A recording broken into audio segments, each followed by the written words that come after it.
What's up, everybody? Here it is, Vox&Hops episode number 13. Today, I had the pleasure to sit down with one of the best death metal singers, in my opinion, from Montreal. His name is Sebastien Croteau. Now, Sebastien Croteau has been a very, very busy boy this past year. He explained to me what he's been up to, and it has all to do with reinstating his classic death metal band, Necrotic Mutation, which formed in Rimouski. He talks about his experience of being a part of a live death metal band for a theater group. That's right, a theater group, a seated theater group for the play called Garrity, which is basically a translation of Simon Says in English, at Centre du Théâtre d'aujourd'hui. And he tells me all about his unbelievable immersion into the world of creating monster voices for video games, television, and films. All this and more on this episode of Vox&Hops, episode 13. Check it out. I warn you, what you are about to hear is very disturbing indeed.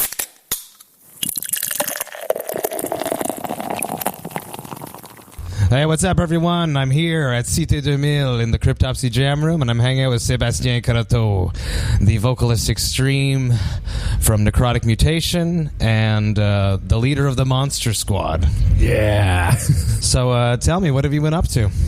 Well, actually, it's been quite a busy year for me. I Necrotic Mutation was not a band anymore, and we came back from the dead for like 20 years ago.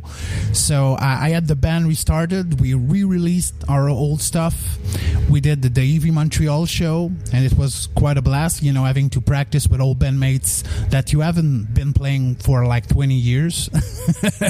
And then at the beginning of the year, I had the play at the theater, Centre du Théâtre d'aujourd'hui, and I had to do a death metal music for a professional play, and we played in front of 5,000 people with people in the musical scene, with Etienne Gallo from Ends of Despair, with Dominique Forest from I don't know, from everything.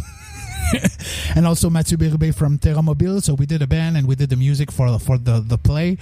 And then after that, I did like 3 major video games this year. Rainbow Six, the Outbreak, the zombie mode. And then after Far Cry 5, when you go to Mars and you kill creatures, I am the voice of one of probably 2 creatures up there. And then the last one, Shadow of the Tomb Raider, I did the voice of a priestess, actually a girl, in the game. And I had also a movie out this year, which I do the extraterrestrial voices for the aliens in that movie. So quite a busy year. That is absolutely a very busy year. Yeah. So let's break them down one by one. Necrotic Mutation is back. Yeah. You rejoined. I was at Heavy MTL. I saw the performance. I thought it was super interesting that throughout the songs and throughout the era, I guess it was different eras of the band, different members came up to perform different songs. Exactly. So talk to me a little bit about that and why you did that. For me, it was important to show because it's not all, but most of the mutation that took place in the band during his existence. Like from 1992 to 2000, almost 2001, we had so many different people joining the band. Like for the first, like what I call the first mutant, was the first who did the band was Chuck Tremblay, Simon Roy, Daniel Jalbert, and David Landry. And then after Daniel Jalbert, which was the singer and guitarist, quit the band, and then he was replaced by me and by another guitarist from the band I was playing in, which was a Cervical Slot at the time. Slot with an O, not a U. Oh, okay. Yeah. Nowadays it would be with the U. Exactly. And then after the guitarist left, and there was another one who joined, and then one died, and another one came, and then another one, and then most of the band split up, and then I had like Éric Jarin from now the well-known band The Spice Icon, René Lacharité, who's playing in Evans Cry, and at the time, one guy was the cousin of the first singer of the band, Steve Poirier, joined the band. So there were many mutations, and for me, it's kind of an homage. I wanted to make sure that most of the eras of Necrotic Mutation were portrayed or were shown in the show. So we had to choose like from different. We had different songs from different period, like the early 92, 93, because we had the demo in 92, a demo in 93, and then after a mini album in 95 and another one in 99. So we had a couple of different songs to choose from, and then it was like, okay, so we're gonna do the show half and half, 4 songs for the new the most recent members, and 4 songs for the oldest members. So it was quite easy to choose a song because it was mostly from their period, like when we first did the song Feeding on Human Flesh. Well, for me, for sure, that it was all the old members that were to do this song. So we had to practice at the beginning. Since it was like 20 years that we haven't practiced together, we weren't sure how many songs the old bandmates were gonna do, because for me, if we're gonna do a show at the EV Montreal, there's no compromise to do about the quality of the music that we were about to play. So I was like, okay, you're gonna do songs, but if you were able to do 2 songs, you're gonna do 2 songs. If it's 3, it's 3. If it's 4, it's 4. But it's not more than 4, because obviously we have the other people from Necrotic who has to do music too. But after like 3 months of practice, I don't know what happened, but something happened, and everything fell into place, like right, bing. We were right back in 95, like when we were playing together with the same chemistry, and the you know, and the playing was like I said, I don't know what happened, but something happened during the course of the practice that we had before the show. And then after, well, we said if we're gonna do the AV Montreal, we might do a couple, and of course we have to play in our hometown, Rimouski. So that's the next show in less than the month now that we're going to play there. And then we're playing with you guys, Cryptopsy and Barf and Insurrection at Montreal too. And probably next year we have a couple of other gigs coming on, because if we practice a lot for all the songs that we made, and it would be a shame not to play more shows, because we put so much work in putting the song together again. So I think we're gonna surf the wave a bit, like, you know, we're not, it's not an official comeback, but we're gonna surf the wave a bit and see where it goes from there. And there are also old songs from Necrotic that were never released, so we might have a shot at that and release them. We don't know. So just so that I understand, the whole reunion or regrouping, coming back together, was all based around the Heavy MTL show? Actually, it was based on the fact that I was going to play in a play at the theater, and since I had to practice my vocals a lot for the play, I was like, okay, I'm going to practice my vocal. I'm going to be able to do show again, so why not start the work on what I wanted to do for a long time, which was remastering our old album and demos and stuff, and making sure that, you know, for the first 2 demos it's on tape, you know, and we all know that tape, cassette have a shelf life. Exactly. So after 20 years, you know, that there's still a couple cassette left here and there, but if we didn't do what we did, probably it would have been lost forever. You know, after a couple of years, maybe collectors would have the cassette, but they're not playing it. But I didn't want that, so I wanted to make sure that we took all of our songs and then remaster it, do some new artworks. We didn't have a website back then in 95, 96. So we did a website, and then we said, okay, so we're going to sell CDs, we're going to sell shirts. So we had to do our shirt again, because the way we did it back then is not the way we do it before. So my graphist had to do redo all the shirts by himself, you know, to make sure that they were almost the same as the original design. Exactly. So it's been like a year and a half now that I've been working with 2 of my friends on the project, and of course it's a lot of work because we don't have a record company, or we don't have anything else besides ourselves doing all the promotion. We do when we receive orders through the web, well, I'm the one, and another my friend is the one who's putting all the shit together and put it in the mail. And so it's a lot of work doing that now, because most of the band that are professional nowadays, or they're well known. They have a record company. They have a lot of people taking care of those aspects. But for us, we wanted to we want to do things our way, and so it's a lot more investment in terms of the money and in terms of the time. But at the end, we're still master of what we do when we want to release thing and stuff. So yeah, so that's what we did. So it's because of the play that I did. I say, well, why not? It's a good timing. We have to do something about Necrotic. It's now or never. I had the Elvis song in my head, like it's now or never. I'm gonna be 43 next Sunday, and I don't know how many years I have left as a death metal singers. Hopefully a lot. Many, exactly. But I was like, it's like it was like a call in my head that, okay, this is the year in 2018 and 19 that you're going to be real busy with your voice. And I'm glad, because it happened. Like, I'm real busy, busier than ever with that. But it's the power of the mind. Exactly. So you set it all up. You started putting all the stuff, getting it all remastered, getting all the old demo tapes set up onto digital. Yep. And have MTL just heard about it all happening, or you guys contacted them? Well, actually, we're lucky to have Eric Jarin in the band, because he knows everyone from the Spice Icon. He's a well-known figure in the metal community. So when we thought about redoing all the stuff and maybe do a show, I wanted to do a show that that is a good show, not playing. And I don't have anything against the Piranha or those small clubs, but for me, there was not a doubt in my mind that we needed to play a big show. And I imagine that, not to knock the old members and all that stuff there, but if their, comeback show was at Piranha Bar versus Heavy MTL, maybe they would have taken it a little bit less serious. Exactly.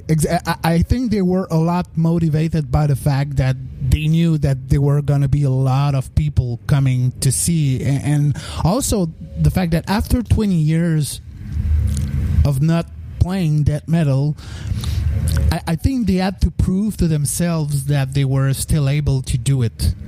Were most of them just out of the scene completely? Yeah. The drummer did play a bit of rock after that, but no metal, and the bassist stopped completely, and the guitarist went to do sound for artists in the live and gigs, and then another one went to work for Ubisoft. And so they stopped metal completely. On the other end, like Eric Jarin didn't stop, René Lacharité didn't stop, and the other one. So it's a lot easier for them to catch up, relearn those songs, because they're already in metal shape. Exactly, or close to metal shape. Because when you played in a prog rock band, it's not death metal, but it's still you're playing. And for the rest of the old bandmates, they haven't played nothing for 20 years. So it was like, okay, I think the ego part played a role, and that was a good thing. Let's talk about this beer that I brought for you. Yeah. It's called the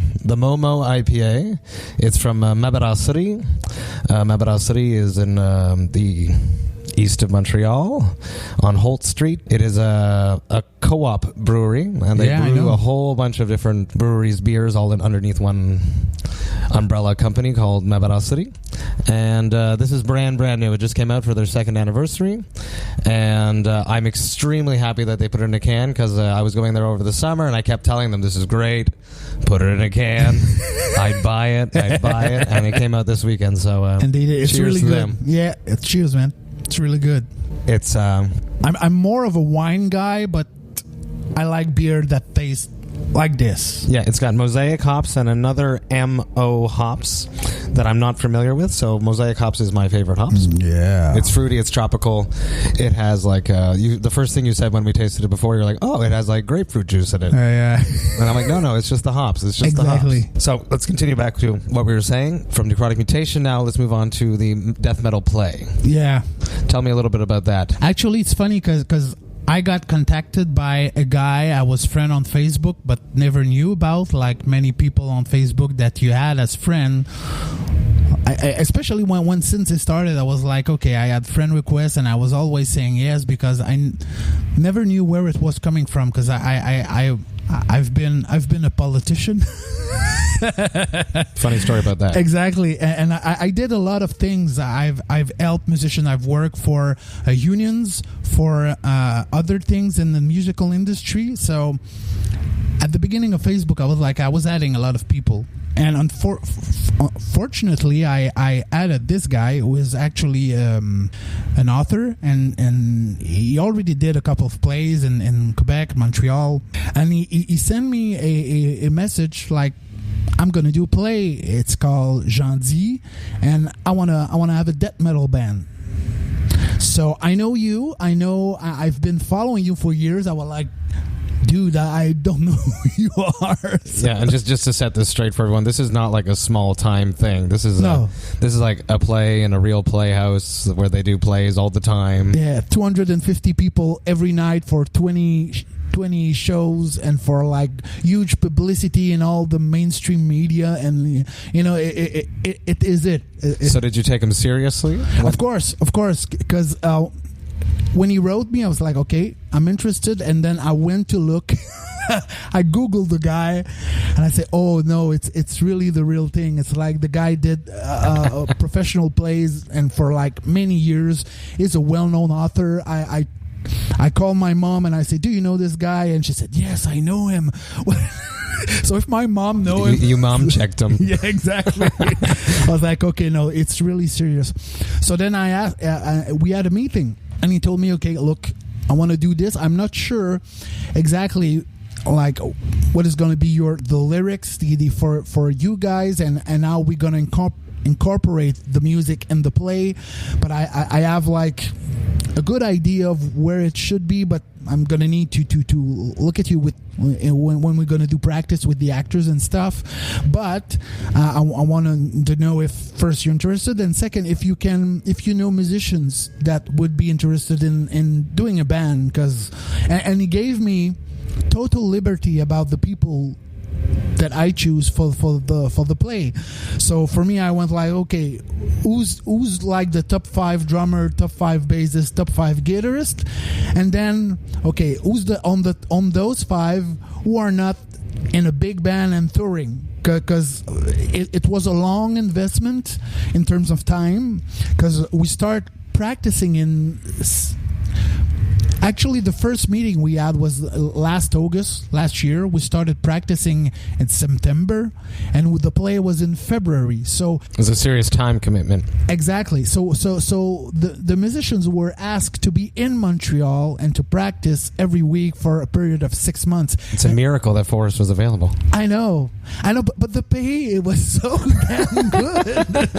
it was motivating. That when I told them about how much we were going to be paid, like they were like, oh damn, like it's like a fourth of my salary, annual income, yeah. And we're never paid to do that kind of things, so that helped a lot. But then also the fact that we were going to do something that has never been done before here, and I don't know if it's been done elsewhere, probably, but for me that was a first, that having a death metal band in a play, professional play, in front of people, and playing in front of a lot of people and that's the part I like, that are not into metal at all. Like that I knew, and that's for me was a source of motivation, because like I've been doing with Necrotic Mutation, back in 95, 96, I was a bit tired of playing every time in front of the same people.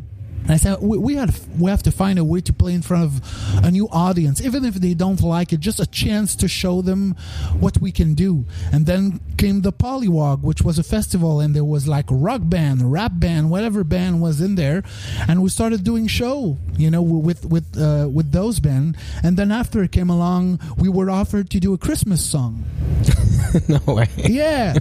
And I was like, damn, yeah, we're gonna do a death metal Christmas song, and we did Saberger, which was really funny, and it was heavy as hell, and so we did it. So, and we made sure by doing that new people were gonna listen to that. So I've always been comfortable in playing outside of our comfort zone, because as musician, whether you play metal or not, you really like playing in front of people that already like your music or are close to like your music, you know. But for the play, I was like, damn, we're gonna play metal in front of old people, people who are actors, people who are really not into metal. And for me, that was like, yay. That's like motivating, whereas for other people it would be intimidating. Exactly. It's like playing to a wall of hate. Exactly. And the funny thing is that most of the people that came to give us their comment at the end of the play, they were like, I don't like metal, but I really like what you did. And oh my God, I never thought I would be able to understand the words that you were singing, because they all in their mind, for death metal vocalists or vocalists, they're like screaming and we cannot understand what they're saying. But because it was a play, the text was so important for me that the vocal work that I did, I had to make sure that the words were real well pronounced and that people could, even with the distortion, could hear what I was saying. Was it being projected somewhere, or was it? Yeah, exactly. That helps like, too, for me, yeah. it was like subtitles for the opera for non-metal people. Yeah, and it was also so I was singing, and the text was also in the back on the screen. Okay, like at the opera. Exactly, during the play. Exactly. It's also interesting because like there could have been like death metal just in it, but the fact that there was a live band and not just them playing some track, which would have also been destabilizing.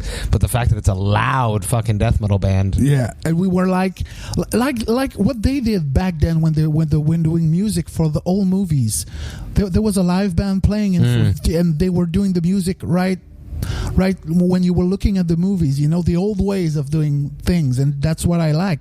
And of course, the reaction is not the same, because it was also to make people understand a bit why this music exists, you know.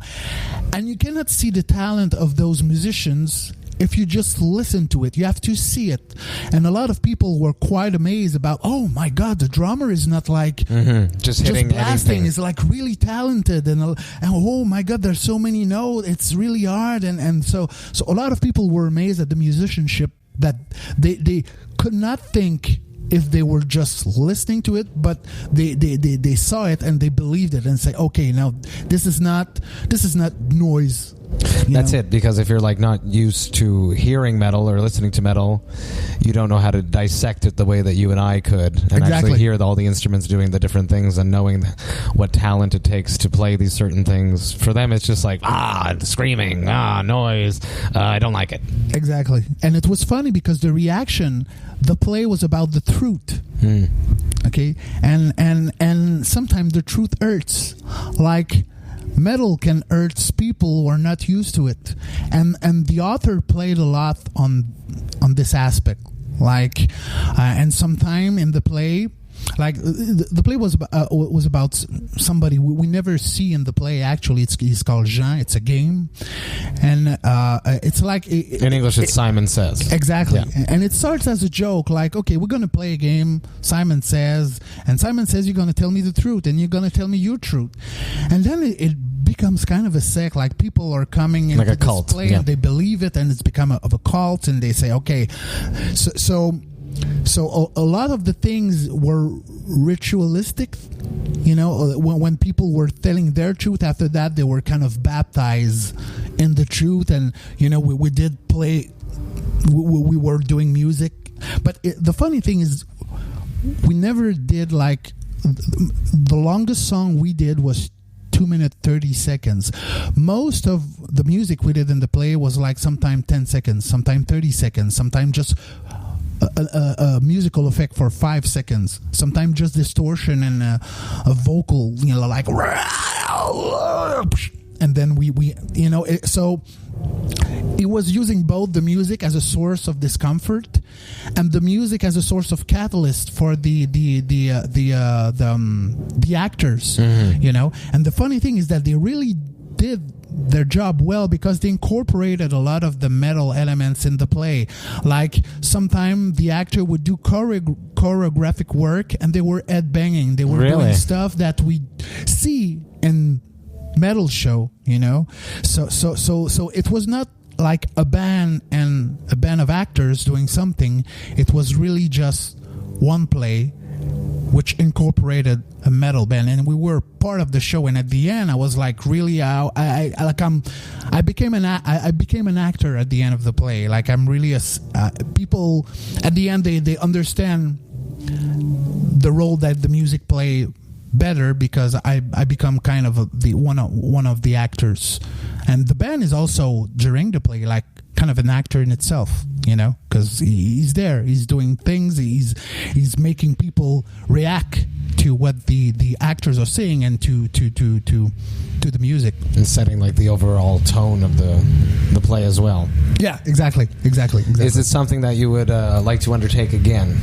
Of course, anytime. I like it so much. I was like 20 times. It's not enough, and I wish, because we were like 15 or 20 people working on the show, the actors, like, and all the staff and the technicians. So I know this show cost a lot of money, like they pay us really well. And I imagine the pay that the actors did, I was like, damn. So I know this kind of show is not easy to it's not easy to do a tour with that kind of thing, but I know he's done it in the past with a couple of his other plays, so maybe in the future we'll do it again. But even if it's not with that, tomorrow I would start a project. If somebody came to me and asked me, hey, you want to do music for a play? And I would say yes anytime for me, because now I understand the amount of work that there is and I became a theater lover. I never loved theater before. Okay. And because I saw all the work and all the details that are put into a play, I was amazed, and I was like, damn, now every time there's a play at the place that we did we did the thing, I'm there. I want to see. I'm like hooked. It's like something that I never thought would be possible. But, for me, I'm mostly a movie guy. I listen to movie. I like movies a lot. I have so many at my place, But now I know it's live. The actors, it's like a show. When you go to see a band, they're live. They're not playing one after the other, like like in a movie, or it's live. There's live in front of you. There's people in front of you doing their things, and that for me, what I find most amazing in music and theater now. Yeah, it's like a human experience. Exactly. Much more than a movie. Exactly. Because there's so much polishing going on in a movie. Exactly. Versus theater. They did the old movie like overdub. Exactly. Yeah. Like one. Okay, they're shooting everything right at the same time. No, it's like cut. But you cannot do that in the theater.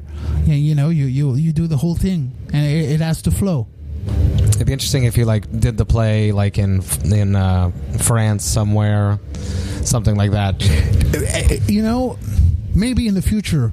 I don't know, because he told us that he had some plans, but not now because he's working on something else. But a lot of people were interested about this. Even people from a couple of people from the town of Quebec asked us, "Hey, are you going to play in Quebec? Or are you going to do the thing in Rouyn-Noranda? Or are you going to do that in the Bas-Saint-Laurent?" But like I said, this play costs a lot of money, and to be able to tour with the play, it's you have to be a producer with some kind of money. Yeah, to be well funded, well exactly. And if you want to do it well, because of course we could do just track the music, and then we could the band could not be a part of the project anymore, and they could do maybe more show with that, but it would be to cut a part of experience. The visceral exactly noise, because he probably wanted that. Yeah, of course. Live band loudness. Like I said, it was a source of discomfort for a lot of people. I was looking at their face the whole time, and sometimes I had the impression that they were having a colonoscopy or something that's really painful and discomforting. But the thing is, it was with the text. It was what we did was it was the apropos of the play. It was there. So at the end they understood why it had to be a death metal band for the play. And the funny thing is, a lot of people came to me and say, "Oh, how can you sing like that?"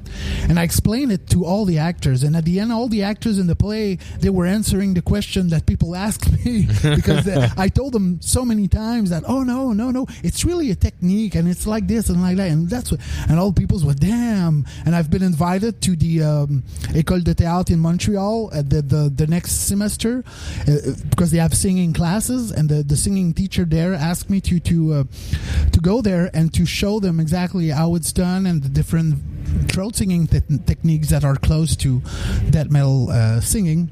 So I was like, damn, that's cool. It's for me, it's not making people love what I do, it's making like people understand what I do. That's very interesting. Yeah. We had spoken at length about this, and I've still been tickling my mind about it. Give me a rundown of how your vocal style has developed over the years. Actually, I started like probably everybody else, every singer. I come from the tape cassette era, so I was listening to Cannibal Corpse on tape.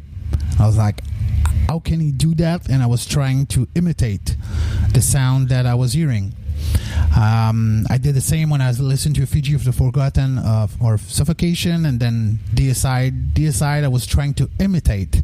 And I was quite lucky because at the beginning I never had any throat problems, any problem with my vocal cords, so I must have had a good technique right from the start. And I know a lot of my friends who were doing trying to do the voice, they hurt themselves, and they maybe they had the band and it lasted for a year or a year and a half, but after that they were not able to sing anymore. So I was lucky, but I had a singing background. I started singing. I was singing in a choir when I was younger. So I had a musical background. I had a bit of a singing background, so that probably helped me a bit. But yeah, I listened to a lot of tapes and I try to do the same. And like all the singers when we learned what was cupping his mic, we all I remember all the singers in Rimouski tried to do that, cup the mic to have a louder voice, more cavernous, like it's a fallacy. Exactly. But back then it was a cool thing, that it would make the voice sound heavier. And then after, I remember it was in 97, I saw a movie called Baraka. This is a movie, and there's music, there's images from all around the world, and there's no script. It's really just music and images around the world. And I listened, and there was a song playing, and there was one guy, and I thought it was an effect, like not a voice effect, but just an effect in the music soundtrack. And it was somebody doing two noises at the same time, like singing, and there was like a high note floating around. I was like, damn, I really want to know what machine is using. I want to use it on a necrotic song. Exactly, because I'm a voice guy. I like voices. I was like, damn, that's cool. But then I learned, when I look over the internet, I learned that actually was somebody doing this without any machine, that was just using his voice and using his tongue to produce what we call harmonic singings. And I was really amazed, and I was like, damn, I have to do that. And after like a month or two, it's hazard. My drummer's girlfriend was reading a Châtelaine, which is it's like a lady magazine. Yeah, exactly. And she came across an interview about a guy who was actually teaching throat singing techniques in Montreal, and she gave me the article, and I was like, damn, wow, the timing is perfect. I want to learn, and I want to see this guy. And I probably had like 2 or 3 lessons with him, and I was a quick learner. I was able, after 3 lessons, to do things he was not able to do. So I became his protege. Exactly, and his helper when he was doing lessons because he was doing lessons in group, like 4 or 5 people at the time.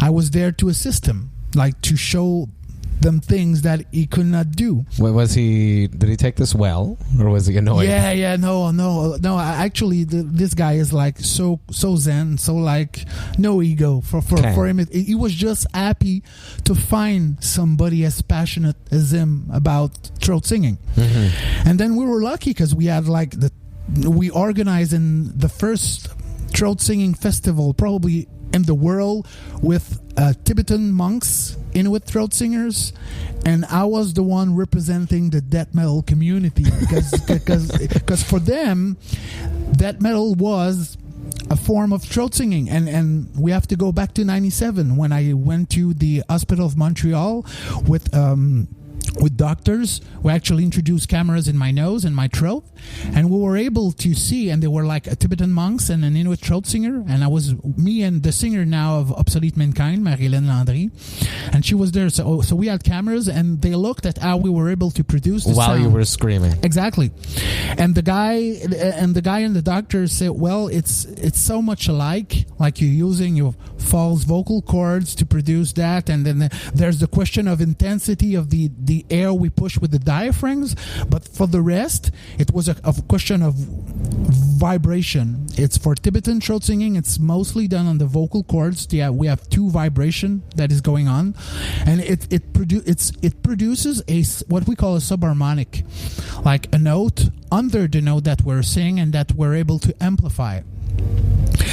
And when they look at the death metal voice, they say, well, it's the same thing, but it's not the vocal cords who vibrates, who have two different speed of vibration. It's actually there's too much pressure, and the second speed of vibration is done on the false vocal cords, and this is what produces the subharmonic, and that's what you amplify. So we have the impression that death metal singers sing really low, but actually they don't. It's all in the technique, and the technique is similar to the Inuit throat singers and to the Tibetan throat singers. So when they organized in 99 the throat singing festival, we had Tibetan monks. So I was lucky because I had Tibetan monks, I had Inuit throat singers who actually taught me how to work my voice better. And the funny thing is, all the exercises that I did when I learned throat singing, it actually helped my death metal voice getting more precise, being able not to be so shaky anymore. I had a lot more precision, and I was able to maintain the flow of air more stable, with more stability than what I was doing before. So all the small exercises really helped me with my death metal voice. And then after I tried different stuff. I had a throat singing musical band called the Globe Glotters, and I was doing like death metal throat singing. I was using my natural voice, and for me that was the first, and I was always shy of my natural voices. For me, I was naked when I was doing clean singing. So I did that. Without the distortion. Yeah, exactly. And I was... You were doing that in cultural centers, doing shows for like young families and old people. and the funny thing is that we incorporated the death metal voice in a couple of our songs when we were playing in front of those people. And because we were actually showing them what we can do with our voices, the fact that even if it was death metal or death metal-ish, people were really happy about it. Like, they were dancing. I was like, damn, that's not possible. But it was, because the song before we were doing Tibetan throat singing, the song before we were doing Inuit throat singing, the song before we were playing bluegrass mixed with throat singing and Jew harp, and we were mixing a lot of different things and vocal techniques. So what would be the difference between the Inuit throat singing and Tibetan throat singing? Well, actually, the Tibetan throat singing, like I said, it's you use the vocal cords and you in a way that it has two sets of vibration on it. So, as an example, that's what I wanted. Exactly. Yeah, you wanted that, right? So. Now, I didn't like... Do your warm-ups. Yeah, exactly. I'll cut it out if it sucks. Yeah, exactly. like usually I do a lot of warm-ups nowadays, that more than I did before, but it goes like this. Oh. I knew I have to warm up when I do it, but that's okay. Oh. So the note you are singing is like, oh. That's cool. You can turn it on and off, exactly. too. I can turn it on and off, and when I turn it on, there's a second set of vibration on the vocal cords, and that's where the subharmonic appears. And by turning it on and off, is it just the pressure you're applying from your diaphragm? There's actually two things: the pressure and the way I just put a little more tension on the vocal cords. Okay. Because when we need the tension, actually, it's always, the voice is always a question of pressure and tension that you put it on the vocal cords. And for me to be able to switch from one to the other, I like a little bit more tension and then a little bit more air. But I have to find the sweet spot. So it does that. And for the Inuit throat singing, well, usually it's done by women. And it's never been done in the Inuit community by men, and usually they laugh at you when you're a man and you do that. But why do you think that is? Well, because it's a woman thing. It's like for them culturally, it's been thousands of years that they've been doing it. Only the ladies, and it's only women, and it's really like burn. Like in their ingrained in their mind. Exactly. But nevertheless, I was a white boy. I was curious, and they showed me how to do it. So usually there's two women. So I'm going to be doing two sounds that should come from two different people. Exactly, and it's really rhythmic, contrary to the Tibetan throat singing, which is like like real smooth, real zen-like, because it's the Tibetan monks. But then they got time. Exactly, they have time. But then when you're up north, it's like, oh, you need to eat up because it's cold, and so it's a little more rhythmic, and it goes like.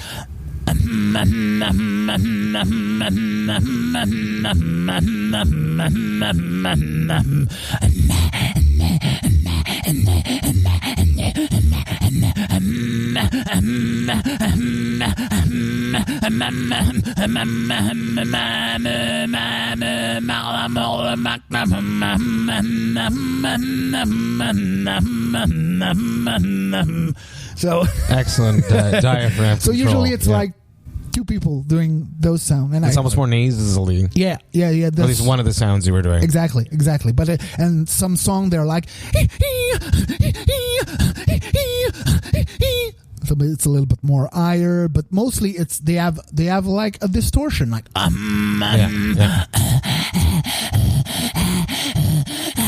which would be rough on the vocal cords, normally and their false vocal cords. Like I said, if you look at it, just the different techniques. For me, death metal is a part of the throat singing family. It's so close. It's crazy. I left our last hangout together, and I was the whole way home. I was just trying to throat sing the whole way. And for me, like I said, it all makes sense, because even if culturally it doesn't make sense, because we're so far from the Inuit community, we're so far from the Tibetan community in a lot of ways, if you just look at what we do with our voices, it's so close, it's crazy. Just a difference of pressure and vibrators. And for one, it's like, okay, a little more pressure. Like for death metal, it's a lot of pressure. The pressure is like fully on. And then there's so much wind that the vocal cords cannot withstand it. So they kind of like, they play chicken a bit. So and then it's the vocal cord, the false vocal cords who comes and try to like kind of protect the vocal cords from all this pressure. And that's what we do, and that's what happened with our voices. It produces subharmonic, and we have the impression that we're singing real low, but it's not the case. It's like the same thing as the Tibetan monks, and you can turn on and off. Like you can do. Wow! You can do the same thing. You can turn it on and off. And like I said, we produce a subharmonic and we amplify it. Yeah, and now I'm gonna drink some beer. Yeah, hydrate yourself. Because I didn't do warm-ups, and that's. I know it's always a bad idea. Yeah, exactly. How did the transition into the video game voices start? Well, actually, one of my friends, I met him when I was playing gigs at the Polywog. Like I said, when I wanted Necrotic to play in front of people that didn't really like metal music, I met a band called Redcore, and I became friend with them. And actually, it's funny. It was more like a rock band, but they liked my voice so much that they asked me to do a Christmas song with them. The second Christmas song I did was Fa La La La La, and that there's like this really loud fucking voice in the back somewhere. And that was me.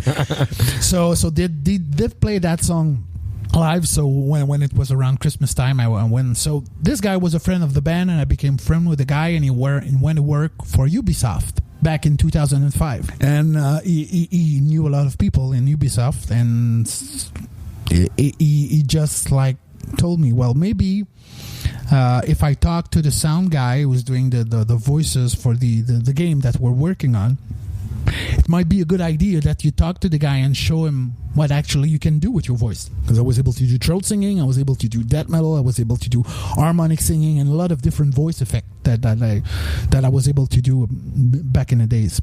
So I went to meet the guy at Ubisoft, and he showed me like 5 different monsters, drawings of monsters. And each time it was like, well, what do you think this creature sounds like? And it was like, oh, this creature's, well, if you look at the face, the body, and that would probably be that kind of voice, and then that kind of voice. So the meeting went well, and then I never heard of him. I didn't heard of him for like 6 or 7 months, and I was like, no, I didn't get the gig. You know, it probably would have called me, but I didn't knew back then that sometimes it took such a long time for game development. Exactly. Now I know, but back then I was like, okay, no, I didn't get the gig. But then after he called me back and he said, okay, we're almost done. All we need is the voices for the monsters. So we need you for 2 days. It's going to be 8 hours each day. For everyone listening, a typical studio day for me, for Cryptopsy, is like, 3 hours, and I'm happy to stop. Yeah, exactly. And it was 8 hours for 2 days. And they told me what I was going to be paid. And I was like, damn, I cannot miss that chance, because I don't know, maybe I'm going to be doing that in the future. I thought about that back then. So I wanted to impress them. So I said, yes, I'm going to do it, for the challenge, for, to maybe in the future that was something that was going to be big for me. So I said yes, and for the money, because I was well paid back then. So I went into the studio, and the funny thing is, all the creatures he showed me like 8 months ago, that was not the same creatures at all. They changed, and he didn't bother to tell me that. So I was like, oh damn. So I had to improvise on the spot and choose from the different types of voice that I'm able to do. I was like, okay, no, this creature is like more of a zombie, this creature is more of a this and that. And then I started recording, and it was really difficult, because I even if I took good care of my voice, like for every half an hour I was gonna take 5 minutes, 10 minutes break. After the first day, my throat hurts. I was tired. Yeah. Exactly. But then I knew I had another day coming, so I took my citrus and whatever, a lot of honey and stuff that I knew back then was good for the voice. I didn't knew about suppositoire. Oh yeah, I tried that one. I hope I did, but I didn't knew about it. Why do suppositories work? I don't know. Or if they do work, is it an old wives' tale, or does it actually work? Actually, it's amazing. Really? Yeah. It's just because it brings the swelling down off of the vocal cords. Is that it? Actually, it does a lot of things for the throat. If you have throat aches or whatever, it just worked for me. I used it probably like 10 to 15 times now during the course of my career, and if my throat is sore, or if I have like, I'm not sure that, I just want to make sure that everything is good, I do it. And it's, the fact that it's put in there, it absorbs everything real fast, and it has an effect on the voice. Like I don't know but the scientific. Exactly. Maybe there's a mental part. That was what I was leaning towards.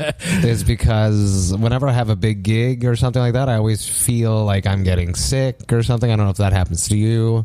And I like go through that week, and my wife is always like, no, you always say this, blah blah blah blah, because you got the big show coming up. Yeah. No, for me, no. It really helped me. The couple of times that I had to use them, it really helped me. So at the end of the second day, so you went in the second day and exactly, just and delivered. I was spitting blood. Oh fuck! Yeah, because my throat was so hoarse, so dry, so everything. Was that the first time you ever spat up blood after screaming? Yes. Because the zombie sound, it's a lot throaty, and when you have to do like 500 of those, like imagine doing 500 voice effect just with that, and then after another 300 with another types of voice that resemble that, and then whatever, it's like playing 100 shows. Exactly. So I was glad I did it, because after that I became the number one guy for Ubisoft when they wanted to do monsters. Right after that I did Assassin's Creed, and actually I was doing when you poison somebody in Assassin's Creed, that's my voice getting like. They called me for that because they knew that they needed someone with some vocal capacity, and no voice actor was willing to do that. What was being used before? Is it always humans? Well, actually, no. That's the thing. For monsters, before we were there, it was mostly animal sound mixed together, like hippopotamus with a tiger with. Whatever, and they were mixing the sound together to make it sound like it's a monster. But after that moment, when I started to do the first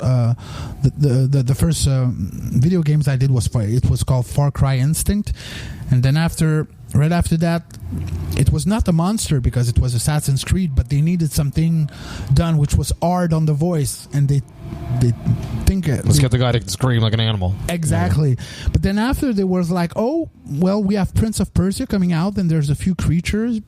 Would you like a shot at the creatures? So I said, of course, yes. I want to try. And so there were many monsters, and that's where I started to ask a few of my fellow throat singers, death metal singers, and I said, well, Ubisoft need a female voice. So I asked my friend Marie-Hélène, which I knew for many years because she was the one singing one song with me in Necrotic Mutation. And I asked also Yuri, which played actually in Cryptopsy and is a human. So I became like a throat pimp for and I was giving names, and okay, no, you want, because I know that I can do a lot of creatures, but and I understand their point of view. They want to have different voices doing the different creatures because they don't want all their creatures to sound alike, and it's perfectly legit. Yeah, everyone brings like a different texture. Exactly. But after that, it just went like for like the first I did in 2005. Then after, it took 2 years before I did another one. But then after, it only took a year, and then after another year, and like I said, this year I did 3 big video games, like huge video games. Does it also correlate to the fact that Montreal is such a hotbed for video game companies? Yes. And they're getting more, bigger, so there's more people working in different games happening. Exactly. As opposed to before, it was just one game at a time, maybe? Yeah, exactly. But there was like, for many years, there was only like Ubisoft and some other small companies. But now they're like, we have Warner Brothers, we have Eidos, we have Eidos Square Enix, we have Ubisoft, we have Electronic Arts, we have a lot of the big studio here, but we also have a lot of the independent studio here. The small one, like a Signal Space Lab, the one that I'm working for, and a couple of others. So the industry is really, the video game industry is really big in Montreal, and we happen to have a big metal scene and a lot of death metal band and a lot of death metal singers. So we're quite lucky because, like I said, we went from doing one video game every 2-3 years, from doing 3, 4, 5 video game each year. And not only me, the last video game that we did 70 to 80 creatures, and we were like 15 death metal singers doing all the voices for the creature. It's actually called Project TL. It's a game mostly played online, and it's really big in Japan, Korea, and China. That types of game that like 25-30 million people play online. So like it went from small to like what it is like today. And right now we are like 24-25 death metal singers not in the company, but working with us doing voices for, which you call the Monster Squad. Exactly, the monster. Well, actually, the in French it's La Fabrique de Monstres, is like the creature factory. Okay. But I really like the Monster Squad because it's an old movie from the 80s and it's about monsters. You should like recopy the cover with like the new people's faces. Yeah, exactly. Make a shirt. I can do that. But yeah, that's when I went from not doing a lot of vocals and then after I had movies. The funny thing is it went from a thing to another, and for now I had like 2 movies and 1 series that I did, which was called Helix on Sci-Fi Channel, and I was produced by the producer of X-Files and Battlestar Galactica. It's a great show. That first season was excellent. The first season was the best because that was the season we were in, and then after they changed the script, they changed everything, and then that stupid island. Exactly, it got canceled. Because they left the space base. So when you have the Arctic base and voices that are good, don't change it. Don't change it. That's the moral of that story. Exactly. Crazy. So, what is the best piece of advice that you have that you received when you were starting out as a screamer? I'm going to give you the worst piece of advice I had. Okay. Because it's funnier. The first show that I did ever, I was 16, actually 17, was in 92. The first show that I did was in my first band called Cervical Slot with an O, and we were playing with we were playing with Incantation. The Incantation. Oh yeah, they're coming soon. Yeah, that was my first gig, and we played at a place called Le Rayon d'Or à Saint-Fabien, which is a small town close to Rimouski. So for us, it was a big show. Because Incantation was like, oh damn, Incantation. They had the album Onward to Golgotha. I think their first album just released, and for us it was like the real thing, the big thing. So I remember the day we arrived at the place, and then my drummer came to me and said, "Well,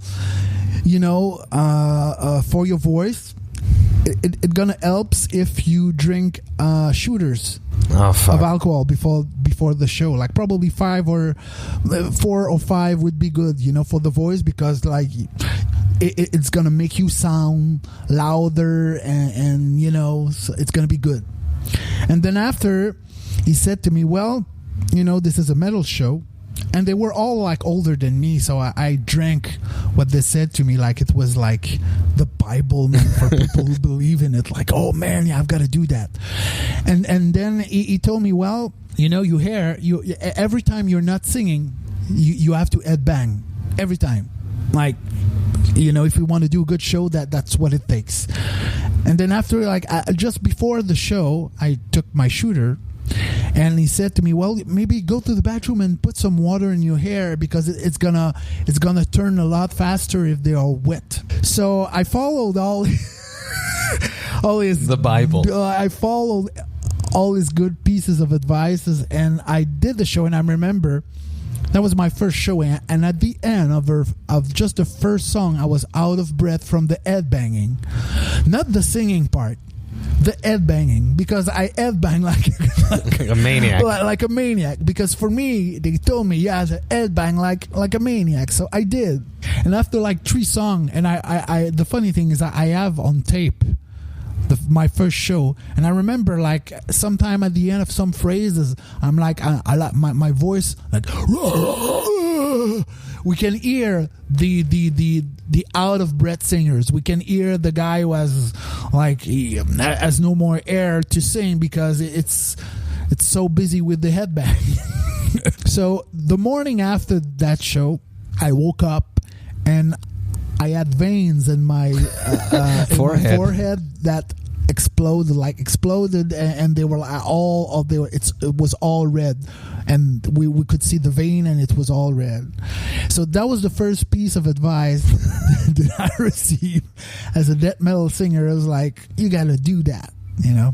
So what resolution to this? And after that, I said, I'm never going to listen to old people again who think that they know actually what's going on when I sing. So I started pacing myself. I was doing the headbang thing, but I was like, really not all the time, because your job is actually to sing, not to headbang. Okay, headbang is a part of what you have to do, but your first job is to sing. So I was like, okay, I've got to find the good balance between the energy that I want to put up on stage and what it's needed to you know, when I sing. And it took a lot of years to master that. And I'm you know, for me, even if I've been doing it for 26 years, it's still for me a challenge. It's a balance, really. Exactly. Yeah. And I'm better at it than what I was when I was like 26 years ago.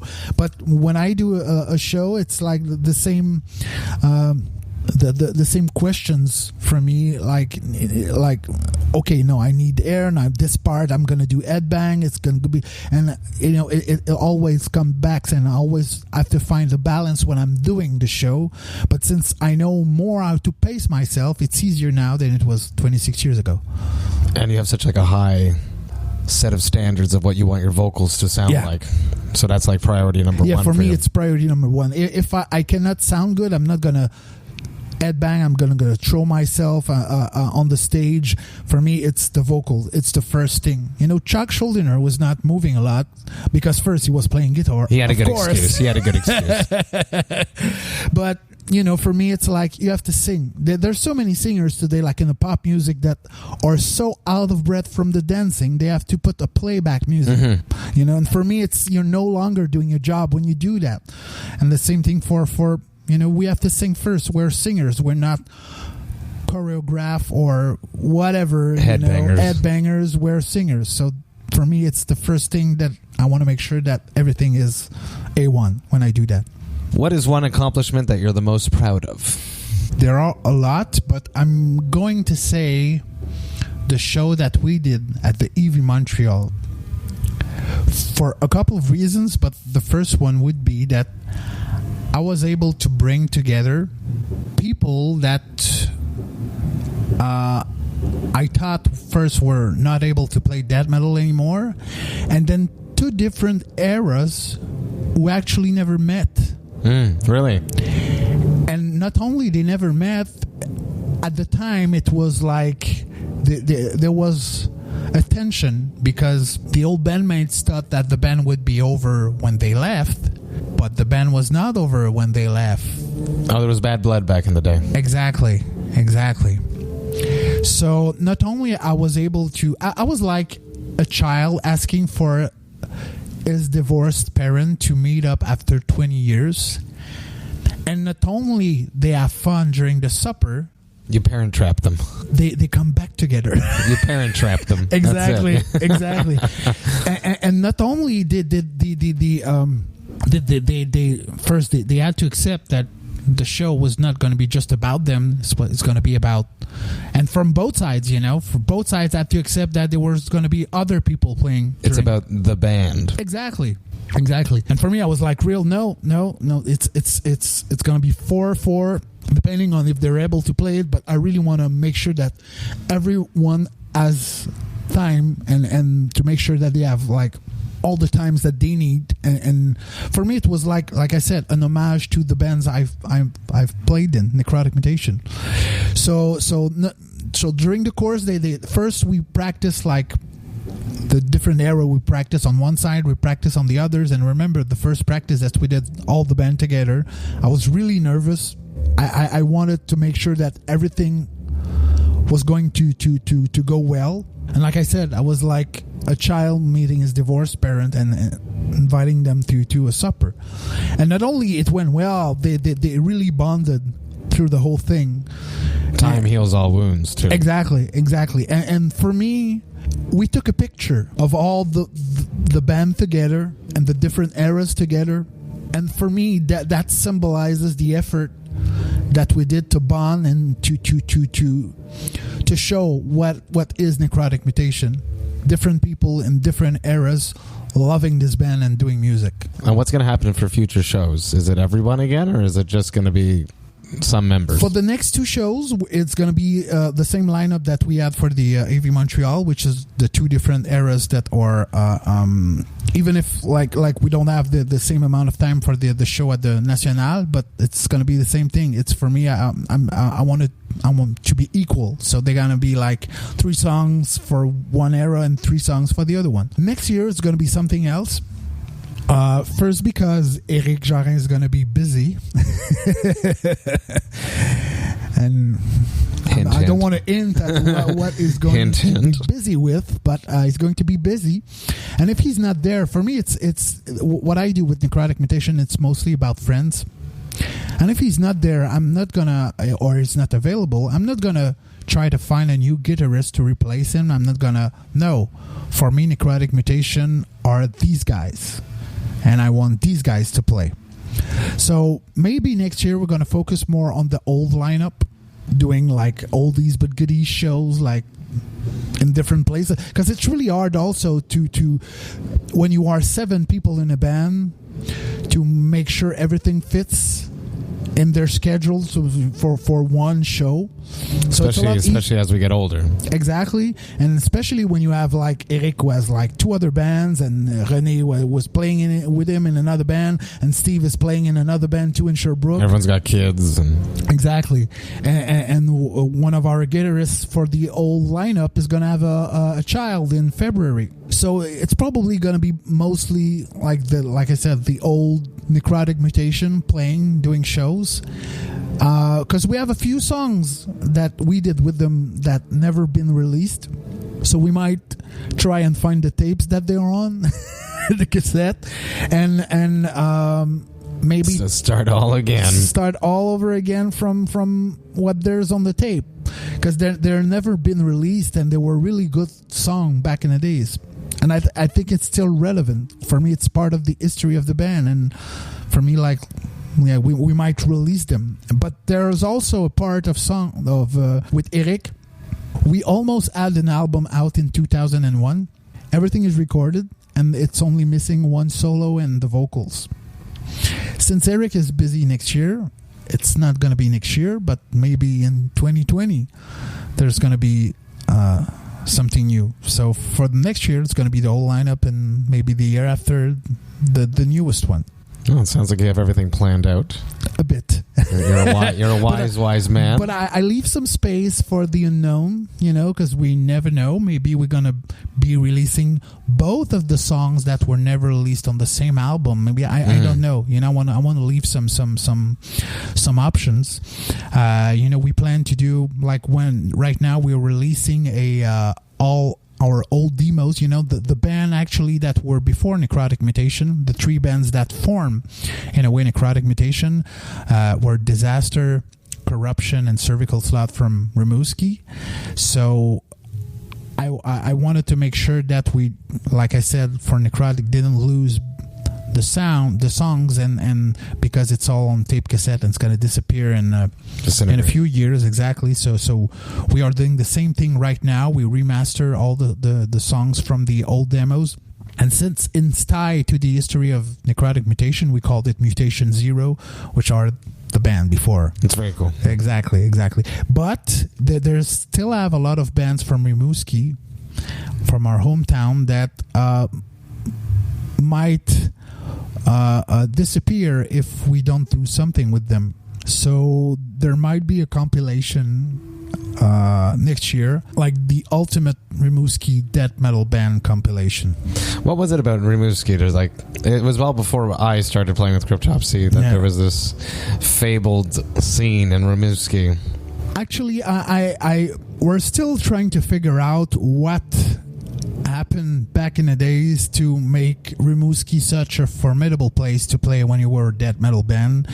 I remember Suffocation, when they first came, they were looking at the mosh pit, the circle pit, And they were like, "Damn, where are we? We're like in a small town, and it's impossible. You know, we should we should be in a big town for this to happen. But no, it was a small town. People were coming over from La Côte Nord and from the other towns near Rimouski to come and see the and like I still trying to figure what attract people so massively to death metal back in that time, you know, and I cannot find the answer. It just happened, and all the big bands. That was funny.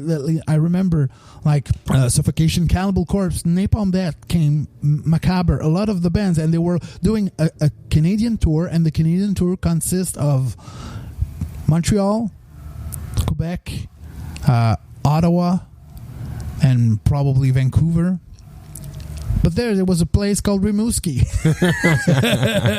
All these big metropolitan cities. And that was probably their best gig of the whole tour, because people went like crazy. The circle pit were huge. There were like 600, 700 people like doing circle pit, and maybe there were like 50 people left on the sides, but everybody was doing the circle pit. That was crazy, you know. So, but then after like the 90s, and it dwindles, and it became like a lot of people moved out of Rimouski, and Rouyn-Noranda, I think, got the title. They got after that. Passed the torch. Exactly. But at the beginning, it was really Rimouski. Like Death played in Rimouski. Deicide played in Rimouski. You know, Entomb played in a place called Saint-Angèle, which is even farther from Rimouski. There are farmers there. They have lands.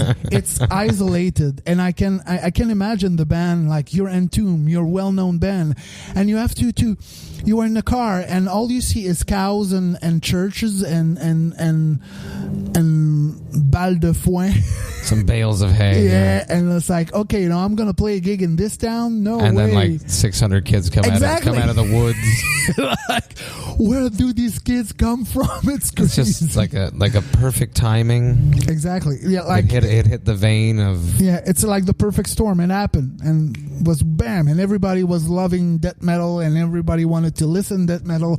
Everybody wanted to play in the death metal band. There was like 10, 12, 13 death metal band back in the days in Rimouski for such a small town of 30,000 people, 40,000 people. That It'd be cool was amazing. if there was a documentary about all this. I'm sorry? A documentary about all this would be amazing. Actually, I'm working on it. Of course you are. It can go with the compilation. Damn you know. You know my plan. Yeah, well, actually, we're working on both of the things together, because it would be amazing if we had a show in Rimouski, let's say next year, with old bands like Gorlas or Lord Mortis or other bands that were in the 90s in Rimouski, and if we had the documentary and if we had the compilation for that show, it would be amazing. And you get like interviews from all these old bands that played there. Get like Terrence from Suffo to exactly. Oh, damn, man! I'm sure they do it. I'm sure they do it. But yeah, that's the plan actually. Because for me, it's like I want to make sure that people remember that time, because what happened was so amazing. And I was lucky to be part of that, and to have a front row seat for that, you know, because I was in the best death metal band that I'm gonna say it humbly, but the best death metal band that came out of Rimouski, the one that was more known, the one that received the most international recognition, and the one we are still talking about today. Do you think that you would not be doing all these voice work and death metal and everything if you didn't grow up in Rimouski? I don't know, because like I said, I've always been attracted to voices and to what we can do, but the things I've learned in Rimouski, I think that's why for me, when people ask me when I come from, it's always hard for me, because I come from Quebec, but for me, in my mind, I come from Rimouski. It's like for me, I had the second birth there, you know, the birth of my voices and my dreams about what I can do with my voice.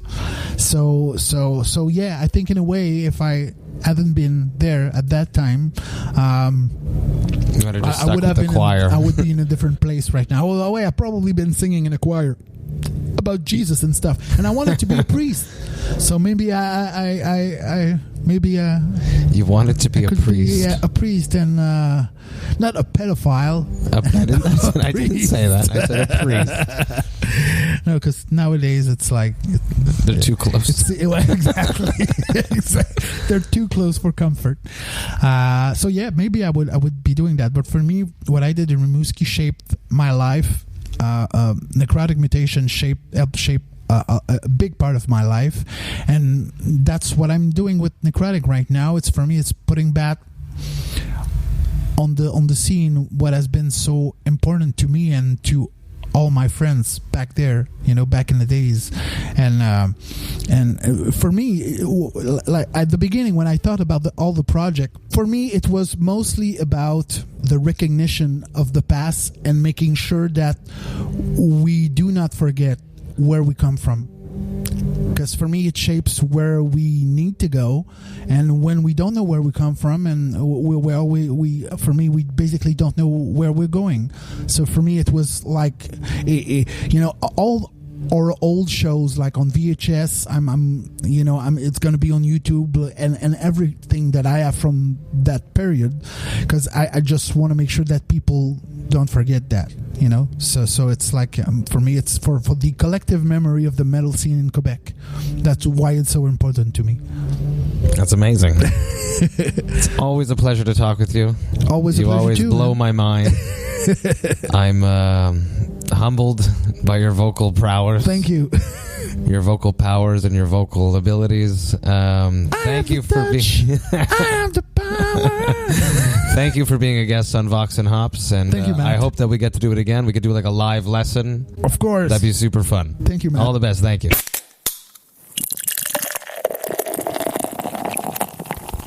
Hey everybody, thank you so much for listening to Vox and Hops episode number 13. Sebastien Croteau, what a cool dude. Such a great singer. The techniques that he's gathered from his throat singing experiences just blows my mind. He is such a good singer. This past weekend, Cryptopsy played a show in Montreal, and Necrotic Mutation played on that bill, and I just, I spent, the whole show thinking not of the 700 people who were sitting in the venue watching me play, but I was thinking of Sebastien Croteau watching me play, and he's so good. I wanted to live up to his standards, to my standards, and it was a good personal challenge. All this being said, Vox and Hops is going to take a 2-week break for the holidays. I'm wishing all of you a very happy holiday. I hope that you guys have spent time with your friends, your family, your loved ones. Take some time to relax, drink a few good beers, as I will, and I will be back in the new year with my first interview from the Hell Over Europe tour, which I did when I was on tour over there back in November, and the first guest is the one, the only Andrew Garrity. And now many people know Andrew Garrity because he is a musician. He is not only a musician, he is a tour dog. He is always on the road. He is either driving bands, doing merch, TMing. This guy is on tour more than most of the musicians that I know. He is more on tour than he is at home. So he has a whole bunch of amazing anecdotes and stories about being on the road and what that's like, and hilarious stuff that this comes out of this guy's mouth. So all that and more coming up. Vox and Hops episode number 14 with Andrew Garrity in 2019. Cheers, all the best, happy holidays, and happy New Year's from Vox and Hops.